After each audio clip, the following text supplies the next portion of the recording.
Akala ng may-ari ng Toyota Altis na kailangan na niyang bumili ng bagong battery. Pero nang dalhin niya ito sa Bat Expert PH, iba ang naging resulta. Mahigit 2 taon pa lang ginagamit ang battery na ito, pero bumaba na ang performance. Kaya ang tanong, kaya pa ba itong i-recover sa tamang charging o oras na para palitan? Panoorin ninyo hanggang dulo dahil ipapakita ko ang actual testing.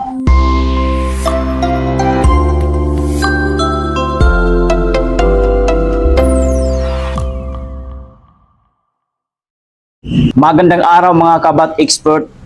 Welcome back sa Bat Expert PH. Kung bago ka pa lang sa channel na ito, dito tayo nagbibigay ng actual battery testing, tamang battery charging at mga tips para mas tumagal ang buhay ng battery ng inyong sasakyan. Kung gusto mo matuto, huwag kalimutan mag-subscribe at i-click ang notification bell. Ang battery natin ngayon ay 2SMF Enduro Motolite battery. Ito po yon. Nakakabit ito sa Toyota Altis 2007 ng ating customer.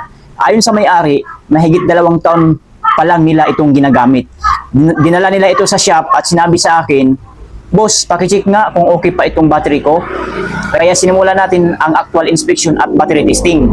Bago ko ito chinarge, tinister ko muna sa voltahe, kung ilang voltahe. Ang lumabas ay 12.3 volts. Hindi pa naman sobrang bagsak ang voltahe, pero makikita na hindi na fully charged ang battery.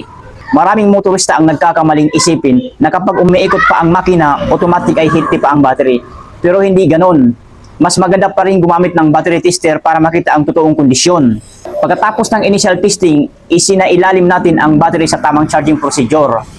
Chinarge ko ito ng mahigit 6 hours gamit ang tamang charger current. Importante ang tamang charging dahil nakakatulong itong maibalik ang charge ng battery nang hindi ito nasisira. Hindi rin dapat minamadali ang proseso. Pagkabunot natin sa charger, umabot agad ng 13.6 volts ang reading ng voltahe. Pero hindi pa tayo agad nagdesisyon. Pinapahinga muna natin ang battery ng mahigit 12 hours para mawala ang surface charge. Pagkatapos ng testing period, muli natin itong tinisting. Ang lumabas ay 12.6 volts.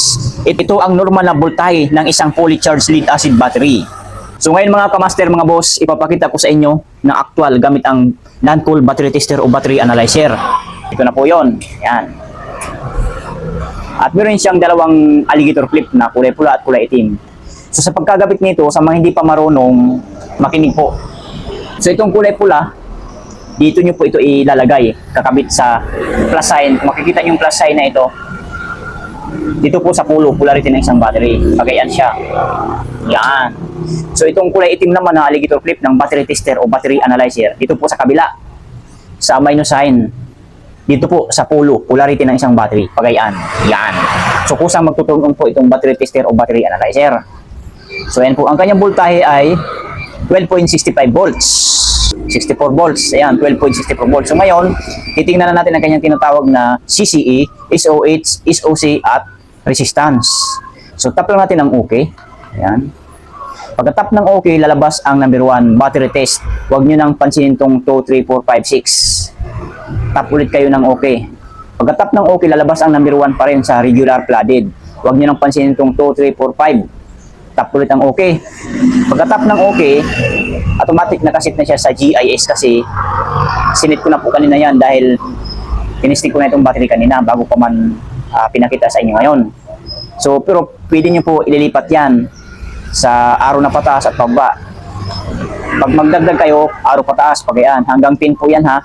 Ayan, depende sa battery na titester nyo. Ito po, ayan, sa baba naman, pagayaan siya, ayan, sa CCE. Itong CCE na to, importante ito, sa number 1, CCE. Kasi pag walang nakalagay rito na code ng battery, for example ito, nakalagay dito ay D26. Pag wala yan, wala kayong makita sa battery, sa CCE po kayo gumagamit. CCE po ang pagbabasihan natin. For example, itong battery nito ay 2SM. Ang ilalagay nyo doon sa CCE, babaan natin ng konti.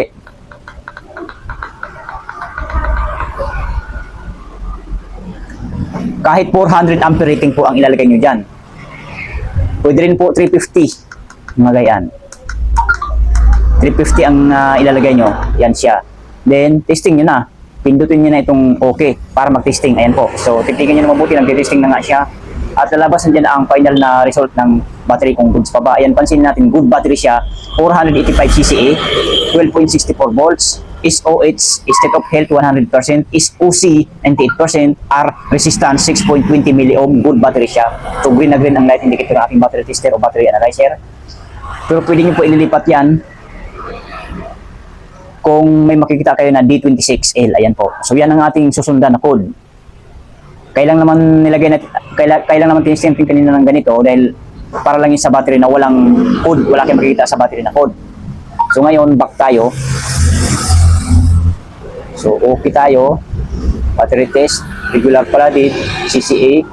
So dagdag tayo sa number 3, sa GIS tayo magbe-base. Kasi meron tayong nakikita na code ng battery, D26L po. Ayan.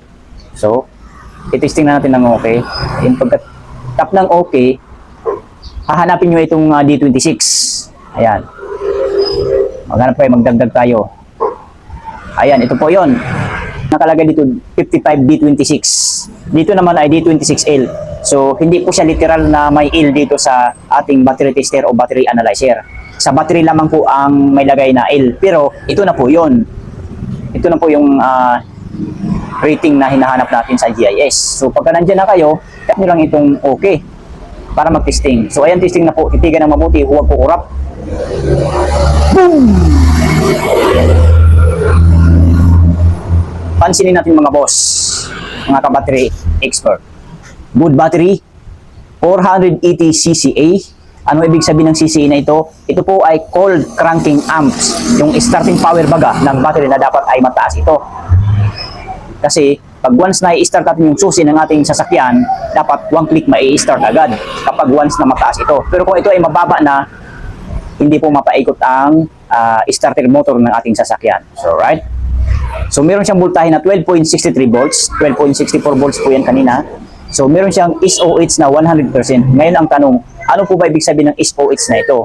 Ito po ay tinatawag na state of health. Healthy ng ating battery, 100% pa oh. So, goods na goods yan. SOC, meron siyang SOC na 98%. Ano po ibig sabihin ng SOC na ito? Ito po ay tinatawag na state of charge, 98%. Ayan. Yan ang charge niya, 98%. Ang R naman, ano ibig sabihin ng R? Resistance po yan. Meron siyang resistance na 6.26 milliohm. So, good battery siya. Green na green ang light indicator ng battery tester o battery analyzer. So, nagpapahiwating na goods talaga po ang battery nito. So, ayan po. Napakagandang resulta ito. Ibig sabihin, maayos pa ang kondisyon ng battery at hindi pa kailangan palitan. Ang kailangan lang pala ay tamang charging at tamang battery testing. So, atin na itong tatanggalin. Mga kabat expert, ito ang magandang halimbawa kung bakit hindi tayo basta-basta nagpapalit ng battery.